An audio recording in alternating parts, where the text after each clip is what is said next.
أشهد أن لا إله إلا الله وحده لا شريك له وأشهد أن محمدا عبده ورسوله أما بعد فأعوذ بالله من الشيطان الرجيم بسم الله الرحمن الرحيم الحمد لله رب العالمين الرحمن الرحيم مالك يوم الدين إياك نعبد وإياك نستعين اهدنا الصراط المستقيم صراط الذين أنعمت عليهم غير المغضوب عليهم ولا الضالين.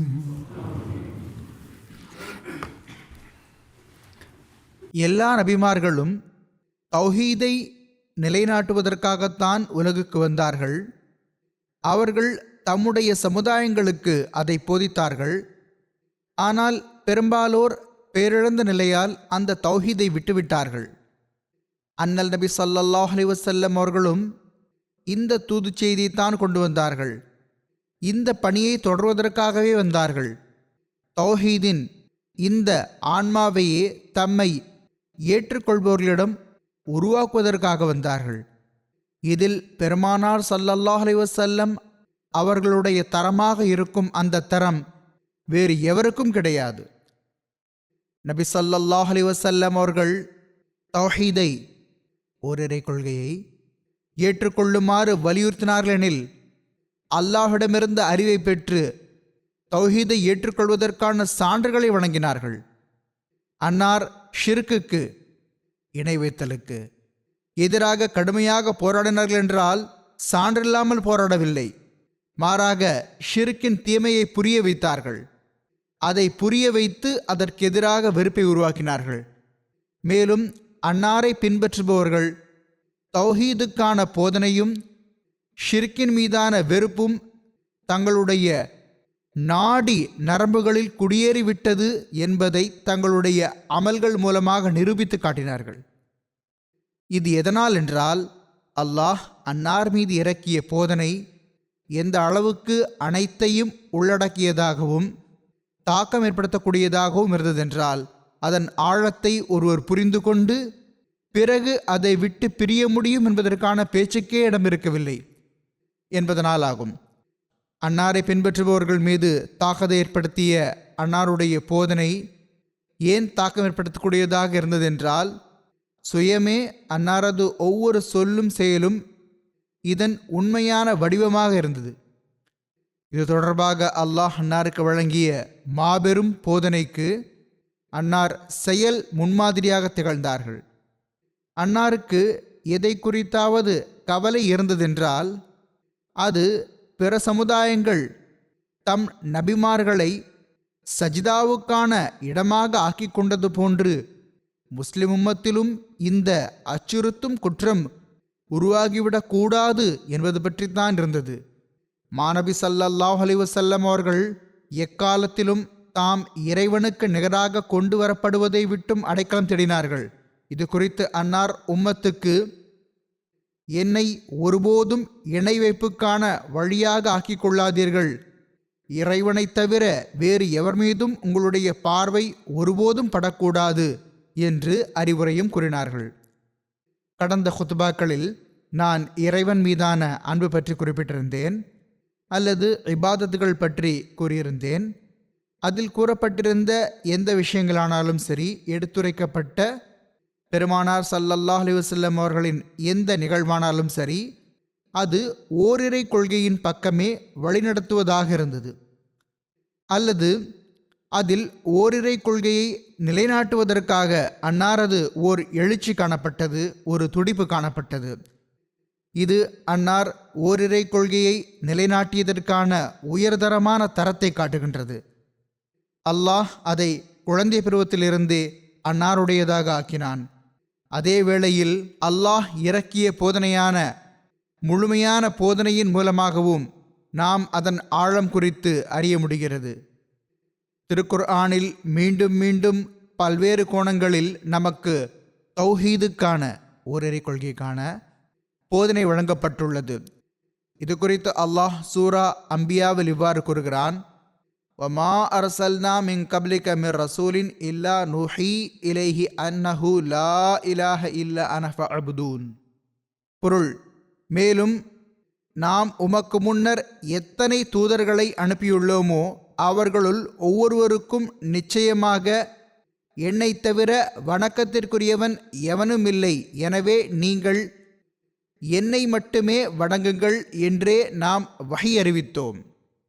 பிறகு இபாதத்துக்கான எந்த வழிமுறைகளை பெருமானார் ஸல்லல்லாஹு அலைஹி வஸல்லம் அவர்களுக்கு கற்றுக் கொடுத்தானோ, மேலும் எவ்வாறு அன்னார் தௌஹீதின் தரத்துக்கான உரிமையை நிறைவேற்றியவாறு இபாதத் செய்தார்களோ அதில் 100% பங்கு கூட பிற மார்க்கங்களில் எவரிடமும் தென்படுவதில்லை.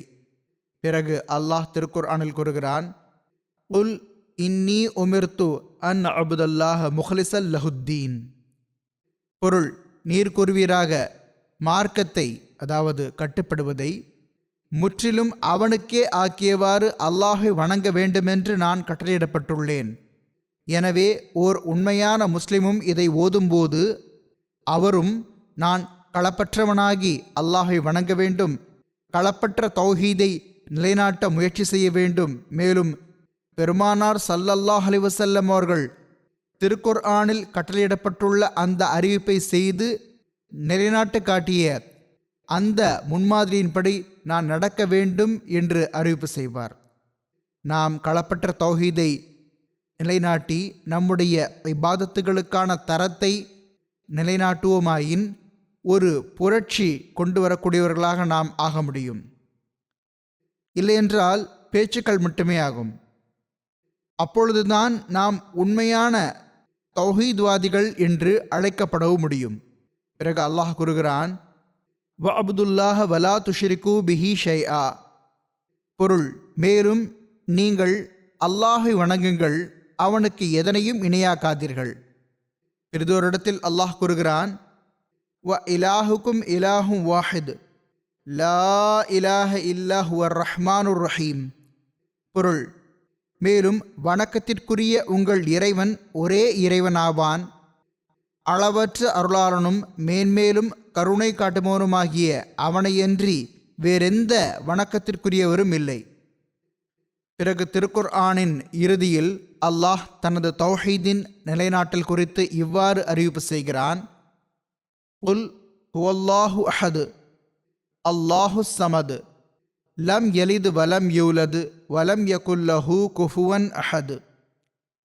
பொருள், நீர் கூறுவீராக, அல்லாஹ் ஒருவனே ஆவான், அல்லாஹ் தேவையற்றவன், அவன் எவரையும் பெறவும் இல்லை, அவன் எவராலும் பெறப்படவும் இல்லை, அவனுக்கு ஒருபோதும் எவரும் இணையும் இல்லை. அல்லாஹ் இங்கு எல்லாவிதமான ஷிர்கையும் மறுத்து அறிவித்துள்ளான். மேலும் நபி பெருமானார் ஸல்லல்லாஹு அலைஹி வஸல்லம் அவர்களிடம் இதை உலகில் அறிவித்து விடுவீராக என்று கூறினான். எனவே அன்னாரை ஏற்றுக்கொள்பவர்களான நாமும் இதை ஓதும்போது இந்த சூறாவில் அறிவிக்கப்பட்டுள்ள இன்னும் பல்வேறு இடங்களில் அறிவிக்கப்பட்டுள்ள அந்த களப்பற்ற தௌஹீதை பறைசாற்றுவது நம் பொறுப்புமாகும். நம்முடைய சொல்லாலும் செயலாலும் அல்லாஹே ஒருவனாவான், எந்த தேவையும் மற்றவனாவான், மாறாக எல்லாவற்றிற்கும் அவன் தேவையானவனாவான். அவன் எவருக்கும் தந்தையும் இல்லை, மகனும் இல்லை, அவனைப் போன்று எவரும் இருக்கவே முடியாது. இது எல்லா மதத்தின் சீர்குலைந்த போதனைகளையும் மறுக்கின்ற அத்தகைய ஓர் அறிவிப்பாகும். இந்த போதனையை அறிவித்தே மனிதனுக்கு அல்லாஹ்வின் நெருக்கம் கிடைக்க முடியும். அதற்கான எல்லாரையும் விட பெரிய மேலான உயரிய முன்மாதிரி நம் தலைவரும் எஜமானருமான ஹதரத் முஹம்மது முஸ்தபா ஸல்லல்லாஹு அலைஹி வஸல்லம் அவர்களாவார்கள்.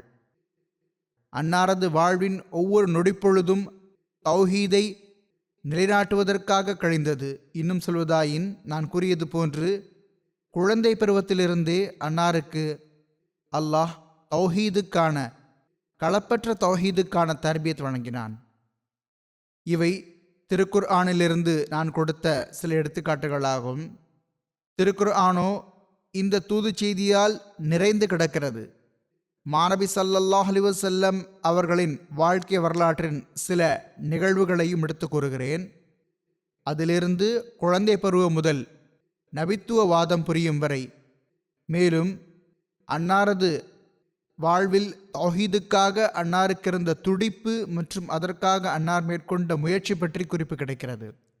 நபி பெருமானார் ஸல்லல்லாஹு அலைஹி வஸல்லம் அவர்களின் இயல்பு எவ்வளவு தூய்மையானதாக இருந்ததென்றால், தௌஹீத் மீதான நேசம் அன்னாருக்கு நாடி நரம்புகளில் வைக்கப்பட்டிருந்தது. மேலும் நபித்துவ பதவியில் அமர்வதற்கு முன்னதாகவே அன்னாரது இயல்பு இணை வைத்தல் மற்றும் சிலைகளை வணங்குதல் ஆகியவற்றை முற்றிலும் வெறுக்கக்கூடியதாக இருந்தது. இதன்படி ஒரு அறிவிப்பில் வருகிறது, ஹஜ்ரத் உம்மு ஐமன் அவர்கள் இவ்வாறு அறிவித்து வந்தார்கள்: பவானா என்ற ஓர் சிலை இருந்தது. குறைஷியர்கள் அதற்கு பெரிதும் கண்ணியம் அளித்து வந்தார்கள். அதனிடம் ஆஜராகி பலிகளிடுவார்கள். ஆண்டில் ஒரு நாள் அங்கு இத்தகாஃப் அமர்வார்கள். அபூ தாலிப் அவர்களும் தம் சமுதாயத்துடன் அங்கு செல்வார்கள். மாநபி ஸல்லல்லாஹு அலைஹி வஸல்லம் அவர்களையும் உடன் அழைத்துச் செல்ல விரும்பினார்கள். ஆனால் அன்னார் மறுத்து விடுவார்கள். இதுவரை என்றால் ஒருமுறை ஹுசூர் ஸல்லல்லாஹு அலைஹி வஸல்லம் அவர்களின் தந்தையின் சகோதரிகளும் அபூ தாலிப் அவர்களும் அன்னாரிடம் கடுமையாக கோபித்து கொண்டார்கள். மேலும், முஹம்மதே, நீர் என்ன விரும்புகிறீர்?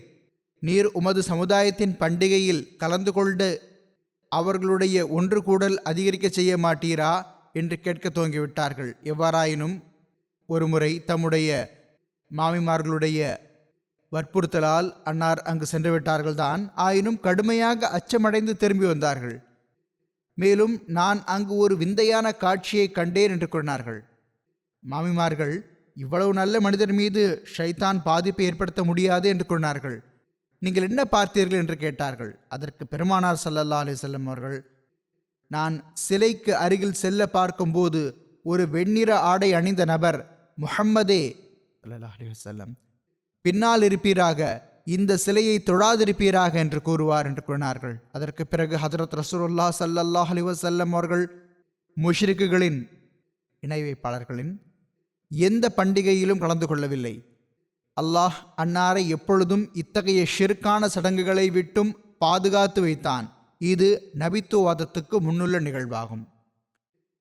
குழந்தை பருவத்தில் தம் சாச்சா அபூ தாலிப் அவர்களுடன் சிரியா பயணத்தின் போது கிறிஸ்தவ துறவி பஹீராவை சந்தித்தார்கள். அப்போது மாநபி ஸல்லல்லாஹு அலைஹி வஸல்லம் அவர்கள் அவர் கேட்ட ஒரு கேள்விக்கு பதிலளிக்கும் போது, லாத் மற்றும் உஸ்ஸா சிலைகளை பற்றி என்னிடம் கேட்காதீர். இறைவன் மீது ஆணையாக அவற்றை விட அதிகம் எனக்கு வேறு எதன் மீதும் வெறுப்பு இல்லை என்று கூறினார்கள். ஹஜ்ரத் நபிகள் நாயகம் ஸல்லல்லாஹு அலைஹி வஸல்லம் அவர்கள் ஹஜ்ரத் ஹதீஜா ரலியல்லாஹு அன்ஹா அவர்களுடைய வணிப பொருட்களை எடுத்துக்கொண்டு சிரியா நாட்டுக்கு சென்றபோது ஹஜ்ரத் ரசூலுல்லாஹ் ஸல்லல்லாஹு அலைஹி வஸல்லம் அவர்கள் அந்த பொருட்களை விற்றார்கள். அதற்கு பகரமாக மற்ற பொருட்களை வாங்கினார்கள். இதற்கிடையிலேயே மாநபி ஸல்லல்லாஹு அலைஹி வஸல்லம் அவர்களுக்கும் ஒரு மனிதனுக்கும் இடையே ஏதோ ஒரு விஷயத்தில் வேறுபாடு ஏற்பட்டுவிட்டது.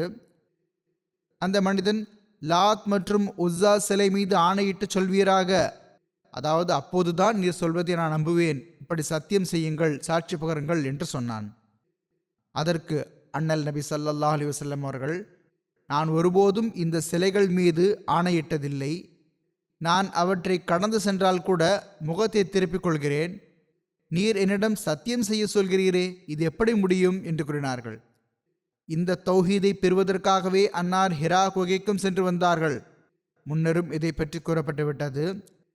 அங்கு அன்னாருக்கு ஓரிறைவனை வணங்குவதற்கும் தௌஹீதுக்கும் உள்ளத்தில் துடிப்பு இருக்கும். ஓரிடத்தில் ஹஜரத் மிர்சா பஷீர் அஹமத் சாப் ரலியல்லாஹு அன்ஹு அவர்கள் அதை இப்படி விவரித்துள்ளார்கள். ஹிரா குகை மக்காவின் மலைகளில் ஒரு புகழ்பெற்ற மலையான ஹிரா மலையில் இருக்கிறது. அது மக்காவிலிருந்து 3 மைல் தொலைவில் உள்ளது. தற்காலத்தில் அதை நூர் மலை என்று கூறுகிறார்கள். நபி பெருமானார் ஸல்லல்லாஹு அலைஹி வஸல்லம் அவர்களுக்கு சிலைகள் மீது வெறுப்போ இருக்கத்தான் செய்தது. மாணவி ஸல்லல்லாஹு அலைஹி வஸல்லம் அவர்கள் சிலைகளை வணங்குபவர்கள் மீதும் இணையற்ற ஓரிறைவனை விட்டு விலகுபவர்கள் மீதும் வருத்தம் கொண்டார்கள். தாம் விலகியிருந்தது மட்டுமின்றி ஏன் சிலைகளை வணங்குகிறார்கள் என்று மக்கள் மீதும் அன்னாருக்கு வருத்தம் இருந்தது.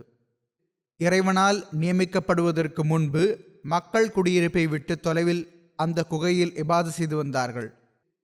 கண்ணியத்திற்குரிய நபி ஸல்லல்லாஹு அலைஹி வஸல்லம் அவர்கள் 40 வயதை அடைந்த போது ஒரு நாள் ஜிப்ரீல் தோன்றினார்கள். அப்பொழுது மாநபி ஸல்லல்லாஹு அலைஹி வஸல்லம் அவர்கள் மீது முதலாக வஹி இறங்கியது. அதன் மூலம் அல்லாஹ் அன்னாரை நியமித்தான். அந்த முதல் வஹி இறங்கியதுமே பெருமானார் ஸல்லல்லாஹு அலைஹி வஸல்லம் அவர்கள் படைத்தவனின் ஓரிறைமையின் பக்கம் மக்களை அழைக்க துவங்கினார்கள். இணை வைப்புக்கு எதிராக போதிக்க துவங்கினார்கள். ஆனால் முற்றிலும் துவக்கத்தில் அன்னார் தாம் மேற்கொண்ட பணியை பகிரங்கமாக வெளிப்படுத்தவில்லை. மாறாக மிகவும் மௌனமாக நடவடிக்கை மேற்கொள்ள துவங்கினார்கள். தம்மை சந்திக்கக்கூடியவர்களின் வட்டத்திற்குள் தமது போதனையை வரையறுத்து வைத்தார்கள். ஹதரத் வாக்களிக்கப்பட்ட மஸீஹ் அலைஹிஸ்ஸலாத்து வஸ்ஸலாம் அவர்கள் கூறுகிறார்கள், நம்முடைய நபி ஸல்லல்லாஹு அலைஹி வஸல்லம் அவர்கள் உண்மையை வெளிப்படுத்துவதற்காக ஒரு மாபெரும் சீர்திருத்தவாதியாக இருந்தார்கள். அன்னார் தொலைந்து போயிருந்த உண்மையை மீண்டும் உலகிற்கு கொண்டு வந்தார்கள். இந்த பெருமிதத்தில் நம்முடைய நபி பெருமானார் ஸல்லல்லாஹு அலைஹி வஸல்லம் அவர்களுக்கு எவரும் இணையில்லை. அன்னார் முழு உலகையும் ஓர் இருளில் காணப்பெற்றார்கள். பிறகு அன்னார் தோன்றியதனால் அந்த இருள் ஒளியாக மாறிவிட்டது. எந்த சமுதாயத்தில் அன்னார் தோன்றினார்களோ அந்த முழு சமுதாயமும் இணை வைத்தல் எனும் ஆடையை அவிழ்த்துவிட்டு தௌஹீத் எனும் ஆடையை அணிந்து கொள்ளாதவரை அன்னார் இறக்கவில்லை. இந்த அளவு மட்டுமல்ல, மாறாக அந்த மக்கள் ஈமானின் உயர்தரத்தை அடைந்து விட்டார்கள். மேலும் உண்மை, நன்றியுணர்வு மற்றும் உறுதியான நம்பிக்கையின் எந்த செயல்கள் அவர்களிடம் வெளிப்பட்டனவோ அவற்றிற்கான எடுத்துக்காட்டு உலகின் எந்த பகுதியிலும் காணப்படுவதில்லை. இந்த அளவு வெற்றி மாநபி ஸல்லல்லாஹு அலைஹி வஸல்லம் அவர்களை தவிர வேறு எந்த நபிக்கும் இந்த வெற்றி கிடைக்கவில்லை. இது ஒன்றே மாநபி ஸல்லல்லாஹு அலைஹி வஸல்லம் அவர்களின் நபித்துவத்துக்கு ஒரு பெரும் சான்றாகும். அன்னார் எத்தகைய ஒரு காலத்தில் தோன்றினார்கள் என்றால், வருகை தந்தார்கள் என்றால், அப்பொழுது காலம் மிகவும் அதிகமான இருளில் மூழ்கியிருந்தது. மேலும் இயல்பாகவே ஒரு மாபெரும் சீர்திருத்தவாதியை நாடிக்கொண்டிருந்தது. பிறகு அன்னார் எத்தகைய நேரத்தில் உலகை விட்டு மறைந்தார்கள் என்றால், அப்பொழுது லட்சக்கணக்கான மனிதர்கள் ஷிர்க் மற்றும் சிலை வணக்கத்தை விட்டுவிட்டு ஓரிரை கொள்கை மற்றும் நேர்வழியை மேற்கொண்டு விட்டிருந்தார்கள். உண்மையில் இந்த முழுமையான சீர்திருத்தம் அன்னாருக்கே உரித்தானதாக இருந்தது. அன்னார் காட்டு மிராண்டிகளாக வாழ்ந்து வந்த ஒரு சமுதாயத்துக்கு, விலங்குகளின் குணங்களை கொண்டிருந்தவர்களுக்கு மனித பழக்க வழக்கங்களை கற்றுக் கொடுத்தார்கள். அல்லது வேறு சொற்களில் இப்படி சொல்லலாம், விலங்குகளை மனிதர்களாக ஆக்கினார்கள், மிருகங்களை மனிதர்களாக ஆக்கினார்கள். பிறகு மனிதர்கள் என்பதிலிருந்து கல்வி பயின்ற மனிதர்களாக ஆக்கினார்கள். பிறகு கல்வி பயின்ற மனிதர்கள் என்பதிலிருந்து இறை மக்களாக ஆக்கினார்கள். ஆன்மீகத்தின் தன்மையை அவர்களிடம் ஊதிவிட்டார்கள். உண்மையான இறைவனுடன் அவர்களுக்கு தொடர்பு ஏற்படுத்திவிட்டார்கள். அவர்கள் இறைவழியில் ஆடுகளைப் போன்று அறுக்கப்பட்டார்கள், எறும்புகளைப் போன்ற கால்களை நசுக்கப்பட்டார்கள். ஆனால் ஈமானை கை நழுவ விடவில்லை. மாறாக ஒவ்வொரு இன்னலிலும் முன்னால் அடியெடுத்து வைத்தார்கள். எனவே ஐயமின்றி நம்முடைய நபி பெருமானார் ஸல்லல்லாஹு அலைஹி வஸல்லம் அவர்கள் ஆன்மீகத்தை நிலைநாட்டுவதன் அடிப்படையில் 2ஆம் ஆதமாக இருந்தார்கள். அன்னார்தான் உண்மையான ஆதம் ஆவார்கள் என்றே சொல்ல வேண்டும். அன்னார் மூலமாக அன்னாரால் அனைத்து மனித சிறப்புகள் உச்சத்தை எட்டின. அனைத்து நல்ல ஆற்றல்கள் தத்தமது பணியில் மூழ்கிவிட்டன. மனித இயல்பின் எந்த கிளையும் பயன் தராமல் இருக்கவில்லை. அன்னார் காலத்தால் பிந்தியிருந்தார்கள் என்பதனால் மட்டும் அன்னார் மீது நபித்துவ முத்திரை இருக்கவில்லை. மாறாக நபித்துவத்தின் அனைத்து சிறப்புகளும் அன்னார் மீது நிறைவடைந்து விட்டன என்பதனாலும் இருக்கிறது. பிறகு ஹுசூர் அலைஹிஸ்ஸலாத்து வஸ்ஸலாம் அவர்கள் ஒரு இடத்தில் கூறுகிறார்கள், இறைவா, உனக்கு 1000 நன்றிகள். எங்களுக்கு உன்னை அடையாளம் கண்டுகொள்வதற்கு நீயே வழியை கூறினாய். உன்னுடைய தூய மறைகளை இறக்கி சிந்தனை மற்றும் அறிவின் தவறுகள் மற்றும் பிழைகளிலிருந்தும் காப்பாற்றினாய். தூதர்களின் தலைவர் ஹஸ்ரத் முஹம்மது முஸ்தபா ஸல்லல்லாஹு அலைஹி வஸல்லம் அவர்கள் மீதும் அவர்களுடைய குடும்பத்தார் மீதும் தோழர்கள் மீதும் ஸலவாத்தும் சலாமும் உண்டாவதாக. அன்னார் மூலமாக இறைவன் தொலைந்து போன ஓர் உலகை நேர்வழியில் நடத்தினான். அந்த முரப்பி, தர்பியத் வழங்குபவர், பயன் சேர்ப்பவர், திசை மாறி திரிந்த படைப்பினங்களை மீண்டும் நேரான பாதையில் கொண்டு வந்தார்கள். அந்த பெருங்கருணையாளர் நன்மையின் மொத்த உருவம் மக்களை ஷிர்க் மற்றும் சிலைகள் எனும் இன்னலிலிருந்து விடுவித்தார்கள். அந்த ஒளியை பரப்புபவர் தௌஹீதின் ஒளியை உலகில் பரப்பினார்கள். அந்த மருத்துவர், காலத்தின் அந்த வைத்தியர் சீர்கெட்டிருந்த உள்ளங்களை நேர்மையில் பாதம் உறுதிபடச் செய்தார்கள். அந்த இரக்கமுள்ளவர் அதிசயங்களின் அடையாளம் இறந்தவர்களுக்கு வாழ்வுக்கான நீரை அருந்த கொடுத்தார்கள். அந்த கருணையாளர் பரிவானவர் உம்மத்துக்காக வேதனையை தாங்கினார்கள், மேலும் வலியை தாங்கினார்கள். அந்த வீரர் பலசாலி நம்மை மரணத்தின் வாயிலிருந்து வெளியே கொண்டு வந்தார்கள். அந்த பொறுமையாளர் தூய தன்னலமற்ற மனிதர் அடியார் என்பதில் தலையை குனிந்தார்கள். தம்மை மண்ணோடு மண்ணாக்கி கொண்டார்கள். அந்த முழுமையான தௌஹீத்வாதி இறைஞானத்தின் கடல் இறைவனின் மகிமையை மட்டுமே விரும்பினார்கள். அந்நியர்களை தம் பார்வையில் இழிவாக கருதினார்கள். அந்த அற்புதம் ரஹ்மானின் அந்த வல்லமை எழுத படிக்க தெரியாதவர்களாக இருந்து இறைஞான கல்வியில் எல்லார் மீதும் மேலோங்கினார்கள். ஒவ்வொரு சமுதாயத்தையும் தவறுகள் மற்றும் பிழைகளுக்கு குற்றவாளியாக அறிவித்தார்கள். பிறகு அன்னார் ஒரு இடத்தில் கூறுகிறார்கள், ஹஜ்ரத் வாக்களிக்கப்பட்ட மஸீஹ் இஸ்லாம் அவர்கள், இன்று உலக வரலாற்றில் தௌஹீத் எனப்படுவது மாநபி ஸல்லல்லாஹு அலைஹி வஸல்லம் அவர்களின் உம்மத்தை தவிர வேறு எந்த பிரிவிடமும் காணப்படுவதில்லை. கோடிக்கணக்கான படைப்பினங்களை இறைவனின் தௌஹீதில் நிலைநாட்டக்கூடிய உன்னதமான கண்ணியமளித்து அந்த உண்மை இறைவன் பக்கம் வழிநடத்தக்கூடியதாக திருக்குர்ஆனை தவிர வேறு எந்த மறையின் தடயமும் கிடைப்பதில்லை. ஒவ்வொரு சமுதாயமும் தத்தமது செயற்கை கடவுளை உருவாக்கி கொண்டது. தொன்று தொட்டு இருப்பவனே முஸ்லிம்களின் இறைவனாவான். அவன் அழியாதவன், மாறாதவன் மற்றும் தொன்று தொட்டு இருக்கும் தன்னுடைய பண்புகளில் முன்பு இருந்தது போன்றே இப்பொழுதும் இருக்கின்றான். ஆனால் அந்தோ இன்று முஹம்மதிய உம்மத்தும் அதற்கு கிடைத்த இந்த தௌஹீதின் கண்ணியத்தை மறந்து கொண்டே செல்கிறது.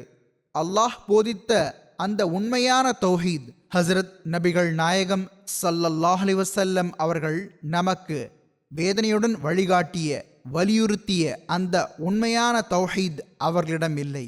கலப்பற்ற தௌஹீதை மறந்ததன் காரணமாக அல்லாஹ்வின் பண்புகள் மீதும் ஒரு முஸ்லிமின் தனிச்சிறப்பாக இருக்க வேண்டிய அந்த களப்பற்ற ஈமான் இருக்கவில்லை. இப்படிப்பட்ட நிலையில் ஹஜ்ரத் நபிகள் நாயகம் ஸல்லல்லாஹு அலைஹி வஸல்லம் அவர்களின் உண்மை ஊழியர் அவர்களை ஏற்றுக்கொள்பவர்களின் பணி என்னவென்றால் தௌஹீதின் உண்மைத்தன்மையை புரிய வேண்டும்.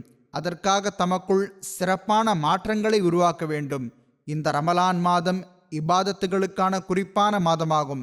இதில் குறிப்பாக இதற்காக முயற்சி செய்ய வேண்டும். அதற்காக துவா செய்ய வேண்டும். நபி பெருமானார் ஸல்லல்லாஹு அலைஹி வஸல்லம் அவர்கள் தம்முடைய முழு வாழ்விலும் எவ்வாறு தௌஹீதை நிலைநாட்ட முயற்சி செய்தார்களோ நாமும் அன்னாரை நேசிப்பதாக வாதம் புரிகிறோம் என்றால் நாம் அதற்காக சிறப்பாக முயற்சி செய்ய வேண்டும். அல்லாஹ்வின் கட்டளையால் தௌஹீதை நிலைநாட்டுவதற்காக எவ்வாறு அன்னார் முயற்சி செய்தார்கள், அதற்காக சிரமங்களை மேற்கொண்டார்கள். இதை ஹஜ்ரத் முஸ்லிம் மவ்ஊத் ரலியல்லாஹு அன்ஹு அவர்கள் ஓரிடத்தில் இவ்வாறு எடுத்து கூறியுள்ளார்கள். திருக்குர்ஆனில் அல்லாஹ் கண்ணியத்திற்குரிய தூதர் ஸல்லல்லாஹு அலைஹி வஸல்லம் அவர்களிடம் கூறுகிறான், வ அன்சிர் அஷீரத்தக்கல் அக்ரபீன். பொருள்: அல்லாஹ்வின் தூதர் முஹம்மதே ஸல்லல்லாஹு அலைஹி வஸல்லம், நீர் உலகின் மூலை முடுக்கில் உள்ள மக்களை எச்சரிப்பீராக. ஆனால் முதலில் நெருங்கிய உறவினர்களை எச்சரிப்பீராக. ஏனெனில் அவர்களுக்கு மீது இரட்டிப்பு உரிமை இருக்கிறது. ஒன்று, மற்ற உலகை போன்று இவர்களும் அழிகிறார்கள் என்பதாகும். மற்றொன்று, இவர்கள் உறவினர்கள் ஆவார்கள் என்பதாகும். இவர்களுடைய மூதாதையர்கள் ஒரு காலத்தில் உம்முடன் நல்ல முறையில் நடந்து கொண்டார்கள். ஆங்கிலத்திலும் இப்படி ஒரு பிரசித்தி பெற்ற பழமொழி உள்ளது, சேரிட்டி பிகின்ஸ் அட் ஹோம். அதாவது, தானமும் தர்மமும் முதலில் வீட்டிலிருந்து துவங்குகிறது. இவ்வாறே அறிவுரை மற்றும் போதனை வழங்கும் முறை எப்பொழுதும் வீட்டிலிருந்தே துவங்க வேண்டும். இதன்படி முஹம்மது ரசூலுல்லாஹ் ஸல்லல்லாஹு அலைஹி வஸல்லம் அவர்கள் இந்த கட்டளையை எப்படி செயல்படுத்தினார்கள் என்றால், அன்னார் மக்காவின் வழக்கப்படி சஃபா மலை மீது ஏறி நின்று கொண்டார்கள். மேலும் பல்வேறு கோத்திரங்களை ஒவ்வொன்றாக பெயரை எடுத்து அழைக்க துவங்கினார்கள். முதலில் அன்னார் காலிப் குடும்பத்தினரை அழைத்தார்கள். அவர்கள் மஸ்ஜித் ஹராமிலிருந்து வெளியே வந்து சஃபா மலையின் அடிவாரத்திற்கு வந்துவிட்டார்கள். அப்பொழுது அபூலஹப் ஹதரத் ரசூலுல்லாஹ் ஸல்லல்லாஹு அலைஹி வஸல்லம் அவர்களிடம், காலிப் குடும்பத்தினரோ வந்துவிட்டார்கள், நீங்கள் என்ன சொல்ல வேண்டுமோ சொல்லுங்கள் என்றான். ஆனால் அன்னார் அபூலஹபின் பேச்சின் பக்கம் எந்த கவனமும் செலுத்தவில்லை. மேலும் லூயி கோத்திரத்தின் மக்களை அழைத்தார்கள்.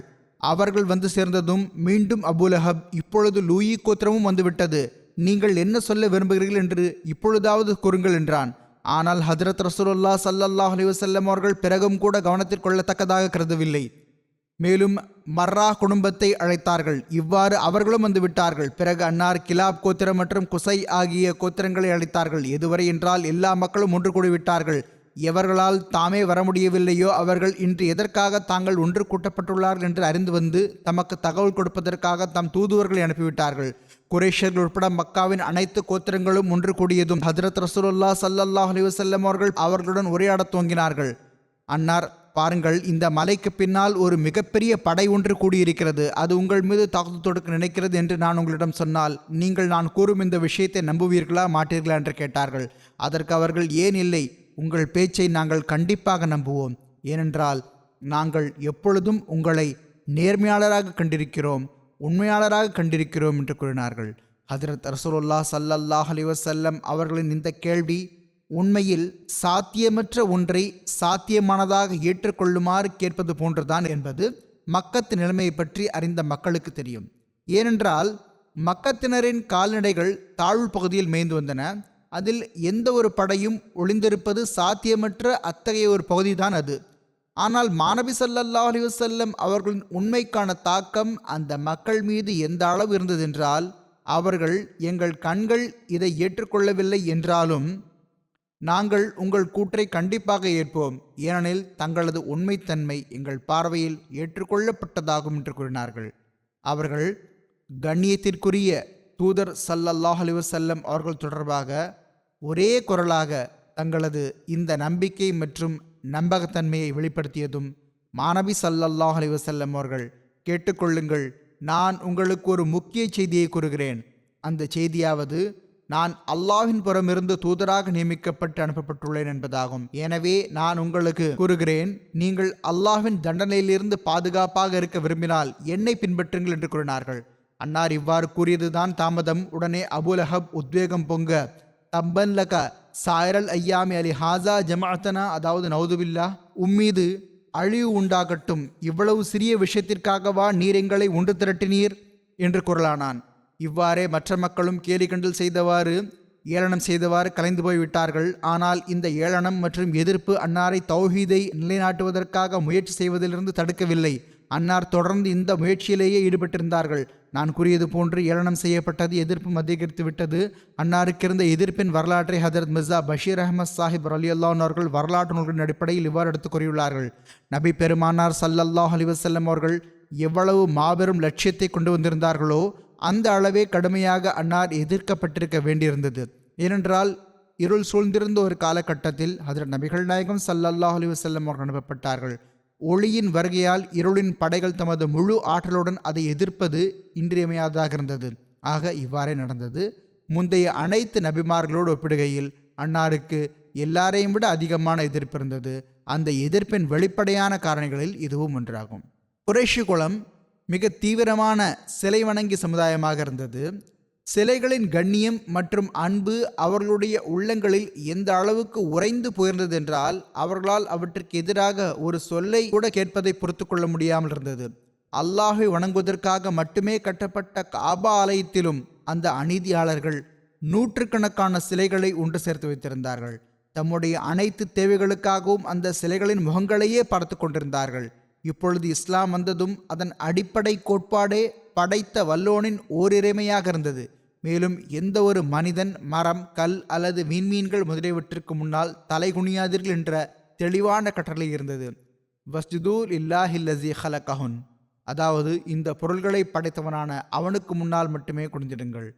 பிறகு இது மட்டுமே அல்ல, இதற்கும் மேற்பட்டு குறைஷியர்களின் சிலைகளை அவர்களுடைய சிந்தனையில் இழிவுபடுத்தக்கூடிய சொற்களில் நினைவு கூறப்பட்டு வந்தது. மேலும் அவை நரகத்தின் விறகுகளாக கூறப்பட்டன.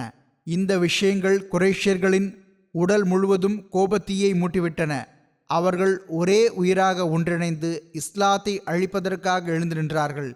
இன்னமும் பல காரணங்கள் இருந்தனதான், ஆனால் எவ்வாறாயினும் இது பெரிய காரணமாக இருந்தது. ஹதரத் அக்தஸ் மசீஹ் மௌத் அலைஹிஸ்ஸலாத்து வஸ்ஸலாம் அவர்கள் கூறுகிறார்கள், ஒரு நபி அல்லது ரசூல் இறைவன் புறமிருந்து தோன்றுகிறார். அவருடைய பிரிவு மக்களுக்கு ஒரு திறமை பெற்ற, நேர்மையான, துணிச்சல் மிக்க மற்றும் முன்னேற்றம் அடையக்கூடிய குழுவாக தென்படுகிறது. ஆகவே அப்போது இருக்கின்ற சமுதாயங்கள் மற்றும் பிரிவுகளின் உள்ளங்களில் அவர் மீது கண்டிப்பாக ஒரு வகையான பகைமையும் பொறாமையும் உருவாகிவிடுவதுண்டு. குறிப்பாக ஒவ்வொரு மதத்தின் அறிஞர்கள் மற்றும் அரியணையில் வீற்றிருப்பவர்கள் ஆகியோரோ பெரும் பகைமையை வெளிப்படுத்துகிறார்கள். ஏனென்றால் இறைவனின் அந்த ஆண்மகன் தோன்றுவதனால் அவர்களுடைய வருமானம் மற்றும் அந்தஸ்து ஆகியவை பாதிக்கப்படுகின்றன. அவர்களுடைய மாணவர்கள் மற்றும் சீடர்கள் அவர்களுடைய வலையிலிருந்து வெளியேற ஆரம்பித்து விடுகிறார்கள். ஏனெனில் அனைத்து ஈமானிய நல்லொழுக்க மற்றும் அறிவு சிறப்புகளையும் இறைவன் புறமிருந்து பிறக்கின்ற அந்த நபரிடம் காண்கிறார்கள். நல்லியல்பு கொண்ட நட்பேறு கொண்ட சிலர்கள் தம்மை பின்பற்றுபவர்களை விட்டுவிட்டு இறைவனின் ஆண்மகனின் பக்கம் வருகிறார்கள். எனவே அறிவு சிறப்பு, இரையச்சம் மற்றும் தீமையிலிருந்து தவிர்ந்திருத்தல் ஆகியவை கருதி அந்த அறிஞர்களுக்கு வழங்கப்பட்டிருந்ததே அந்த கண்ணியம், அதற்கு இப்பொழுது அவர்கள் தகுதியுடையவர்களாக இருக்கவில்லை என்பதை அறிவுள்ளவர்களும் பிரித்தறியக்கூடியவர்களும் புரிய தொடங்கிவிடுகிறார்கள். மேலும் நஜ்முல் உம்மா சமுதாயத்தின் நட்சத்திரம், ஷம்சுல் உம்மா சமுதாயத்தின் சூரியன், ஷேகுல் மஷாயிஹ் ஞானிகளின் தலைவர் போன்று அவர்களுக்கு வழங்கப்பட்ட கண்ணியத்திற்குரிய பட்டங்கள் இப்பொழுது அவர்களுக்கு பொருந்தக்கூடியவை அல்ல. ஆகையால் இந்த காரணங்களால் அறிவாளிகள் அவர்களை விட்டும் முகந்திருப்பி விடுகிறார்கள். ஏனென்றால் அவர்கள் தம்முடைய ஈமானை வீணடிக்க விரும்புவதில்லை. ஏற்றுக்கொள்ளக்கூடியவர்களின் நல்லியல்புள்ளவர்களின் செயலோ இதுவாகும். இயலாமையினால் இந்த இழப்புகளின் காரணமாக ஆலிம்கள் மற்றும் ஞானிகளின் பிரிவு எப்பொழுதும் நபிமார்கள் மற்றும் ரசூல்மார்கள் மீது பொறாமை கொண்டு வந்திருக்கிறது. காரணம் என்னவென்றால், இறைவனின் நபிமார்கள் மற்றும் இறைவன் புறமிருந்து அனுப்பப்படுபவர்களின் காலத்தில் இந்த மக்களின் முகத்திரை கடுமையாக கிழிக்கப்படுகிறது. ஏனெனில் உண்மையில் அவர்கள் குறையுள்ளவர்களாக இருக்கிறார்கள். மிக மிக குறைவாகவே ஒளியை கொண்டிருக்கிறார்கள். இறைவனின் நபிமார்கள் மற்றும் உண்மையாளர்களுடனான அவர்களுடைய பகைமை வெறும் மன இச்சையினால் இருக்கிறது. முற்றிலும் மன இச்சைக்கு கட்டுப்பட்டு துன்பம் ஏற்படுத்துவதற்கான திட்டம் தீட்டுகிறார்கள். இன்னும் கூறுவதாயின், சில வேளை அவர்கள் நாம் இறைவனின் ஒரு தூய உள்ளம் கொண்ட அடியாருக்கு அநியாயமாக துன்பமழைத்து இறைவனின் கோபத்திற்கு கீழ் வந்துவிட்டோமே என்பதை தம் உள்ளங்களில் உணரவும் செய்கிறார்கள். எதிர்ப்பதற்கான சூழ்ச்சிக்காக எல்லா நேரமும் அவர்களிடமிருந்து வெளிப்படுகின்ற அவர்களுடைய செயல்களும் கூட அவர்களுடைய மனதின் குற்ற உணர்வு நிலையை அவர்கள் மீது வெளிப்படுத்தி கொண்டே இருக்கின்றன. ஆனால் இருந்தாலும் கூட பொறாமை தீயால் இயங்கும் அதிவேக எந்திரம் பகைமையின் குழிகளின் பக்கம் அவர்கள் இழுத்துச் செல்கிறது. இந்த காரணங்கள்தான் நபி பெருமானார் ஸல்லல்லாஹு அலைஹி வஸல்லம் அவர்களின் காலத்தில் இணை வைப்பாளர்கள், யூதர்கள் மற்றும் கிறிஸ்தவர்களின் அறிஞர்களை உண்மையை ஏற்பதை விட்டும் இழப்பிற்குரியவர்களாக வைத்திருந்தன. அது மட்டுமின்றி அதற்கு மேற்பட்டு கடுமையான பகைமைக்கு இணங்க வைத்து விட்டன. எனவே அவர்கள் எப்படியாவது இஸ்லாத்தை உலகத்திலிருந்தே முற்றிலுமாக அழித்துவிட வேண்டும் என்ற சிந்தனையிலேயே மூழ்கிவிட்டார்கள். இஸ்லாத்தின் ஆரம்ப காலத்தில் முஸ்லிம்கள் குறைவாகவே இருந்தார்கள் என்பதனால் அவர்களுடைய எதிரிகள் செல்வம், பொருள், ஆள்பலம், மரியாதை, தகுதி ஆகியவற்றில் மற்ற பிரிவை காட்டிலும் தம்மை மேலானவர்களாக கருதினார்கள். மேலும் இயல்பாகவே இத்தகைய பிரிவுகளின் மனதிலும் மூளையிலும் இடம்பெறுகின்ற அந்த ஆணவத்தின் காரணமாக அப்போதைய முஸ்லிம்களுடன், அதாவது சஹாபிகளுடன் கடுமையாக பகைமை பாராட்டினார்கள். இந்த விண்ணின் செடி மண்ணில் நிலை பெறுவதை அவர்கள் விரும்பவில்லை. அவர்கள் அந்த உண்மையாளர்களை அழிப்பதற்காக முழு மூச்சாக முயன்றார்கள். மேலும் துன்பமளிப்பதில் எந்த குறையையும் விட்டு வைக்கவில்லை. எங்கே இந்த மார்க்கத்தின் பாதம் உறுதியாகிவிடுமோ, பிறகு அதன் முன்னேற்றம் நம் மதமும் சமுதாயமும் நாசமாவதற்கு காரணமாகிவிடுமோ என்ற அச்சம் அவர்களுக்கு இருந்தது. எனவே ஒரு மதிப்பச்சத்தின் வடிவில் அவர்களுடைய உள்ளத்தில் அமர்ந்துவிட்ட இந்த அச்சத்தினாலேயே மிகவும் கொடூரமான மற்றும் அநீதியான செயற்பாடுகள் அவர்களிடமிருந்து வெளிப்பட்டன. அவர்கள் வேதனை மிகுந்த வழிமுறைகளில் பெரும்பாலான முஸ்லிம்களை அழித்தார்கள். ஒரு நீண்ட காலம், அதாவது 13 ஆண்டு காலம் வரை அவர்கள் தரப்பிலிருந்து இதே நடவடிக்கை இருந்தது.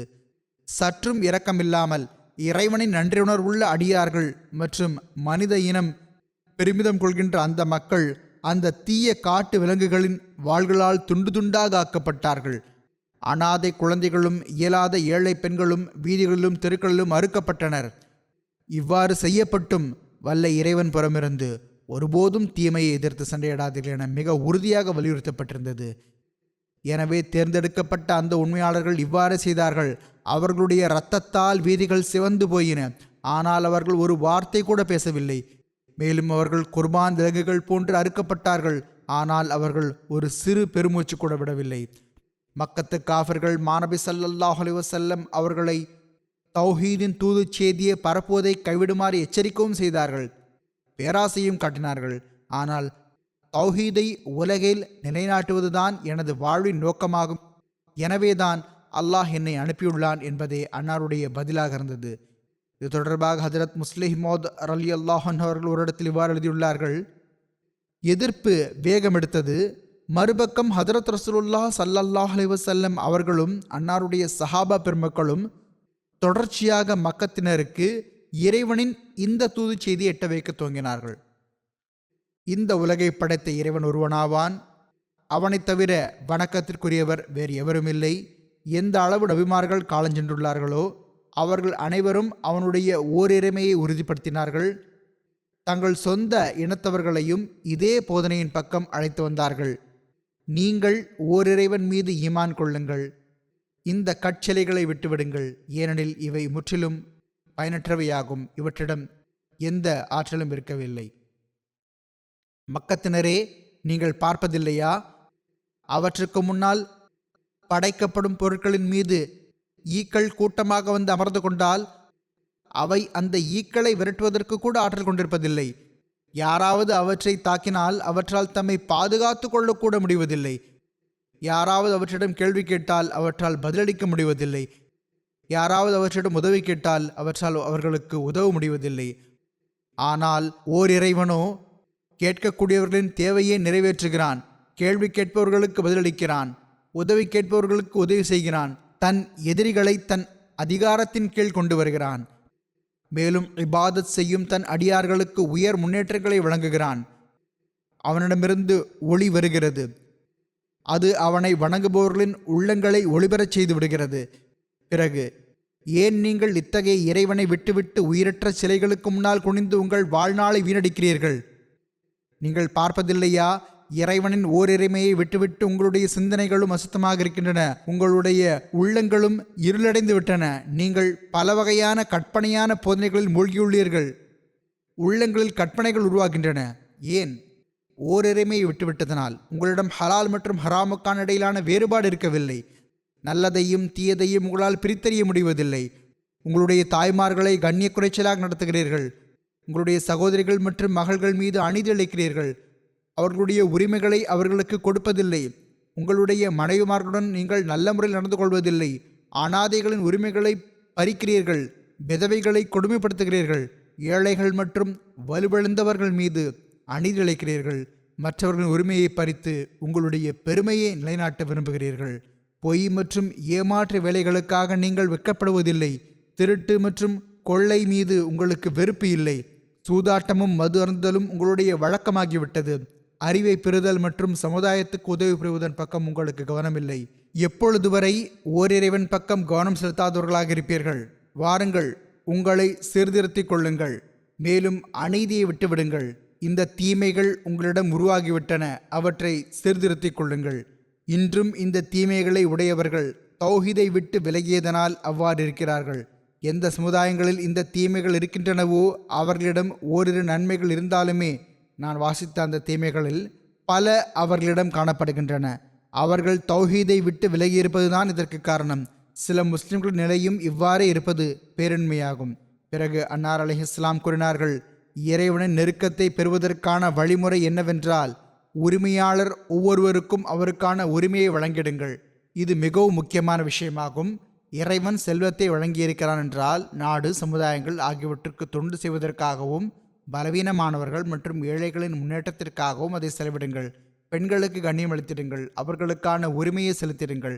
அனாதைகளை அல்லாஹ்வின் அமானிதங்களாக கருதுங்கள், அவர்களை பராமரிப்பதை உயர் வகையான நன்மையாக கருதுங்கள். விதவைகளுக்கு ஆதரவாளர்களாகிவிடுங்கள். நன்மைகள் மற்றும் இறையச்சத்தை நிலைநாட்டுங்கள். நீதி, நேர்மை மட்டுமின்றி அதற்கும் மேற்பட்டு கருணை புரிதல் மற்றும் பேருதவி செய்தலை உங்களுடைய அடையாளமாக ஆக்கிக் கொள்ளுங்கள். நீதி மட்டுமல்ல, அதற்கும் மேற்பட்டு கருணையும் இருக்க வேண்டும், பேருதவியும் இருக்க வேண்டும். இது ஒரு நம்பிக்கை கொண்டவருக்கான போதனையாகும். நீங்கள் இந்த உலகில் வந்திருப்பது வீண் போகக்கூடாது. உங்களுக்கு பின்னால் நல்ல தாக்கங்களை விட்டு செல்லுங்கள். அப்போதுதான் நிரந்தரமான நன்மைக்கான விதை விதைக்கப்படும். உரிமையை பெறுவதில் அல்ல, மாறாக தியாகம் மற்றும் அர்ப்பணிப்பில்தான் உண்மையான கண்ணியம் உள்ளது. உரிமையை பெறுவதற்கு மட்டும் முயற்சி செய்யாதீர்கள். தியாகம் மற்றும் அர்ப்பணிப்பு இன்றியமையாததாகும். எனவே நீங்கள் தியாகம் செய்யுங்கள், இறைவனுக்கு அருகில் செல்லுங்கள். இறைவனின் அடியார்களுக்கு எதிரில் தியாகத்துக்கான முன்மாதிரியை காட்டுங்கள். அப்போதுதான் இறைவனிடம் உங்கள் உரிமை நிலைபெறும். இவை உண்மையான தௌஹீதில் நிலைபெறுவதற்கான அடையாளங்களாகும்.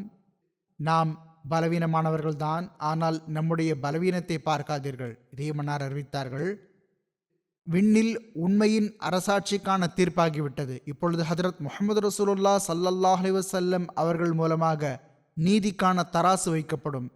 நீதி மற்றும் கருணையின் அரசாட்சி நிலைநாட்டப்படும். அதில் எவர் மீதும் அநீதி இழைக்கப்பட மாட்டாது. மார்க்க விவகாரத்தில் தலையிடப்பட மாட்டாது. பெண்கள் மற்றும் அடிமைகள் மீது இழைக்கப்பட்டு வந்த அநீதிகள் நீக்கப்படும். மேலும் ஷைத்தானின் ஆட்சியிடத்தில் இறைவனின் ஆட்சி நிலைநாட்டப்படும். இந்த போதனைகள் மக்கத்தினருக்கு மீண்டும் மீண்டும் கூறப்பட்ட போது ஒழுக்கமான இயல்புடையவர்களுக்கு இஸ்லாத்தின் பக்கம் ஆர்வம் ஏற்பட துவங்கியது. ஆகவே ஒரு நாள் மக்காவின் தலைவர்கள் ஒன்று கூடி ஹுசூர் ஸல்லல்லாஹு அலைஹி வஸல்லம் அவர்களின் சச்சா அபூ தாலிபிடம் வந்தார்கள். அவர்களிடம், நீங்கள் எங்களுடைய தலைவராவீர்கள், உங்களுக்காக நாங்கள் உங்கள் சகோதரர் மகன் முஹம்மது ஸல்லல்லாஹு அலைஹி வஸல்லம் அவர்களை எதுவும் சொல்லவில்லை. இப்பொழுது உங்களுடன் நாங்கள் இறுதி தீர்ப்பை மேற்கொள்ளும் தருணம் வந்துவிட்டது. ஒன்று, நீங்கள் அவருக்கு புரிய வையுங்கள். அவர் எங்களிடம் என்னதான் எதிர்பார்க்கிறார் என்று அவரிடம் கேளுங்கள். அவர் கண்ணியத்தை பெற ஆசைப்படுகிறார் என்றால் நாங்கள் அவரை எங்களுடைய தலைவராக ஆக்கிக்கொள்ள ஆயத்தமாக இருக்கிறோம். அவர் பொருளுக்கு ஆசைப்படுகிறார் என்றால் எங்களில் ஒவ்வொருவரும் தனது செல்வத்தின் ஒரு பகுதியை அவருக்கு கொடுப்பதற்கு ஆயத்தமாக இருக்கிறோம். அவருக்கு திருமணத்திற்கான ஆசை இருக்கிறது என்றால் மக்காவின் எந்த பெண்ணை அவருக்கு பிடித்திருக்கிறதோ அவள் பெயரே சொல்லட்டும், நாங்கள் அவளை அவருக்கு மணமுடித்து வைக்க ஆயத்தமாக இருக்கிறோம். நாங்கள் இதற்கு பகரமாக அவரிடம் எதுவும் எதிர்பார்க்கவில்லை. எந்த விஷயத்தை விட்டும் நாங்கள் தடுக்கவில்லை. அவர் எங்களுடைய சிலைகளை பழிப்பதை விட்டுவிட வேண்டும் என்பதை மட்டுமே நாங்கள் விரும்புகிறோம். அவர் இறைவன் ஒருவன் என்று சொல்லிக்கொள்ளட்டும், ஆனால் எங்களுடைய சிலைகள் தவறானவை என்று சொல்லக்கூடாது. அவர் இந்த அளவு விஷயத்தை ஏற்றுக்கொண்டாலே அவருடன் எங்களுக்கு சமரசமாகிவிடும். நீங்கள் அவருக்கு புரிய வையுங்கள், எங்களுடைய பரிந்துரை ஏற்றுக்கொள்ள இணங்க வையுங்கள். இல்லையென்றால் பிறகு இரண்டு விஷயங்கள் ஒன்று நடக்கும். ஒன்று, நீங்கள் உங்கள் சகோதரர் மகனை விட வேண்டியது வரும். இல்லையென்றால் உங்களுடைய சமுதாயம் உங்களுடைய தலைமையை மறுத்துவிட்டு உங்களை விட்டுவிடும் என்று கூறினார்கள். இந்த விஷயம் அபூ தாலிப் அவர்களுக்கு மிகவும் மன வருத்தத்தை அளிக்கக்கூடியதாக இருந்தது. அரேபியர்களிடம் பணம் பொருளோ குறைவாகவே இருக்கும். அவர்களுடைய எல்லா மகிழ்ச்சியும் அவர்களுடைய தலைமைத்துவத்தில் இருந்து வந்தது. தலைவர்கள் சமுதாயத்திற்காக உயிர் வாழ்ந்து வந்தார்கள், சமுதாயம் தலைவர்களுக்காக உயிர் வாழ்ந்து வந்தது. எனவே இந்த விஷயத்தை கேட்டு அபூ தாலிப் மன உளைச்சலுக்கு ஆளானார்கள். அவர்கள் ஹதரத் முஹம்மது ரசூலுல்லாஹ் ஸல்லல்லாஹு அலைஹி வஸல்லம் அவர்களை வரவழைத்து அன்னாரிடம், என் சகோதரர் மகனே, என் சமுதாயத்தினர் என்னிடம் வந்து இன்னின்ன செய்திகளை என்னிடம் தெரிவித்தனர். அத்துடன் அவர்களிடம், உம் சகோதரர் மகன் இந்த விஷயங்களில் எந்த ஒரு விஷயத்துக்கும் சம்மதிக்கவில்லை என்றால் பிறகு எங்கள் புறமிருந்து எல்லாவிதமான பரிந்துரையும் முன்வைக்கப்பட்டுவிட்டது. இதையெல்லாம் கொடுக்க ஆயத்தமாக உள்ளோம் என்று நாங்கள் கூறிவிட்டோம். அவர் இதற்கும் தனது வழிமுறையிலிருந்து தவிர்ந்திருக்கவில்லை என்றால் நீங்கள் அவரை விட்டுவிட வேண்டும். நீங்கள் அவரை விட தயாராக இல்லை என்றால் பிறகு நாங்கள் உங்களுடைய தலைமை அதிகாரத்தை நிராகரித்து உங்களை விட்டுவிடுவோம் என கூறியுள்ளார்கள் என்று கூறினார்கள். அபூ தாலிப் அவர்கள் இந்த விஷயத்தை கூறியதும் அபூ தாலிப் அவர்களுடைய கண்களில் கண்ணீர் வந்துவிட்டது. அவர்களுடைய கண்ணீரை பார்த்து பெருமானார் ஸல்லல்லாஹு அலைஹி வஸல்லம் அவர்களின் கண்களிலும் கண்ணீர் வந்துவிட்டது. மாணவி ஸல்லல்லாஹு அலைஹி வஸல்லம் அவர்கள், என் சச்சாவே, நீங்கள் உங்களுடைய சமுதாயத்தை விட்டுவிடுங்கள், எனக்கு துணை நில்லுங்கள் என்று நான் கூறவில்லை. நீங்கள் தாராளமாக எனக்கு துணையாக இருப்பதை விட்டுவிடுங்கள், உங்களுடைய சமுதாயத்துடன் இணைந்து கொள்ளுங்கள். ஆனால் இணையற்ற ஓரிறைவன் மீது ஆணையாக எனது வலக்கையில் சூரியனையும் இடக்கையில் சந்திரனையும் கொண்டு வந்து வைத்தாலும் சரி, அப்பொழுதும் நான் இறைவனின் ஓரிறைமையை போதிப்பதிலிருந்து விலகி இருக்க முடியாது. இறைவன் எனக்கு மரணத்தை தரும் வரை நான் எனது பணியில் மூழ்கியிருப்பேன். உங்களுக்கு பொருத்தமானதை நீங்களே யோசித்துக் கொள்ளுங்கள் என்று கூறினார்கள். ஈமான் மற்றும் களப்பற்ற தன்மை நிறைந்த இந்த பதில் அபூ தாலிப் அவர்களின் கண்களை திறக்க போதுமானதாக இருந்தது. அவர்கள், எனக்கு ஈமான் கொள்ள நல்வாய்ப்பு கிடைக்கவில்லைதான், ஆயினும் இந்த ஈமானின் காட்சியை பார்ப்பதற்கு நல்வாய்ப்பு கிடைத்ததே எல்லா செல்வங்களையும் விட பெரிய செல்வமாகும் என புரிந்து கொண்டார்கள். அவர்கள், என் சகோதரர் மகனே, செல்வியராக உமது கடமையை நிறைவேற்றி கொண்டே இருப்பீராக. சமுதாயம் என்னை விட விரும்பினால் தாராளமாக விடட்டும், நான் உம்மை விட மாட்டேன் என்று கூறினார்கள். தௌஹீதை நிலைநாட்டுவதற்காக ஹஸ்ரத் ரசூலுல்லாஹ் ஸல்லல்லாஹு அலைஹி வஸல்லம் அவர்கள் மக்கத்து காஃபிர்கள் புறமிருந்து செய்யப்பட்ட அனைத்து விதமான அநீதியும் வரம்பு மீறல்களையும் பொறுத்து கொண்டார்கள். இந்த ஆன்மாவையே அன்னார் தம் சஹாபா பெருமக்களிடமும் உருவாக்கினார்கள். இதை பற்றி ஹதரத் வாக்களிக்கப்பட்ட மசீஹ் அலைஹிஸ்ஸலாத்து வஸ்ஸலாம் அவர்களும் எழுதியுள்ளார்கள். அவர்கள் தம்முடைய தலைகளை வெட்டிவிட்டார்கள். அதன் விளைவு என்னவாகிறது என்றால், அவர்கள் அஹது அஹது என்று அறிவித்தவாறு அநீதியை பொறுத்து கொண்டார்கள், தம்முடைய உயிர்களை அர்ப்பணித்தார்கள். இப்பொழுது கூறப்பட்ட மக்கத்து காஃபிர்களின் அனைத்து தீமைகளும் அவர்கள் தௌஹீதை விட்டு விலகியிருந்ததன் காரணமாக இருந்தது, ஷிர்கின் காரணமாக இருந்தது. இன்றும் எந்த சமுதாயங்களிடம், எந்த மக்களிடம் இந்த தீமைகள் இருக்கின்றனவோ அவர்கள் தௌஹீதை விட்டு விலகியிருப்பதன் காரணமாகவே இருக்கின்றன. எனவே இத்தகைய நிலையில் நமது பணி என்னவெனில், நாம் தௌஹீதுக்கான ஓரிரை கொள்கைக்கான அறிவிப்பை செய்து கொண்டே இருக்க வேண்டும்.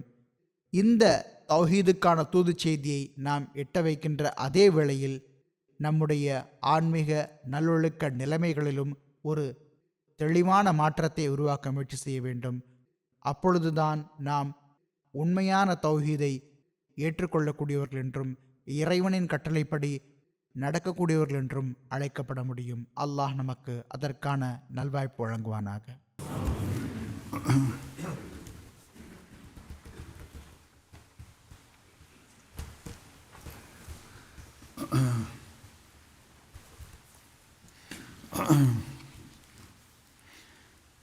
Alhamdulillah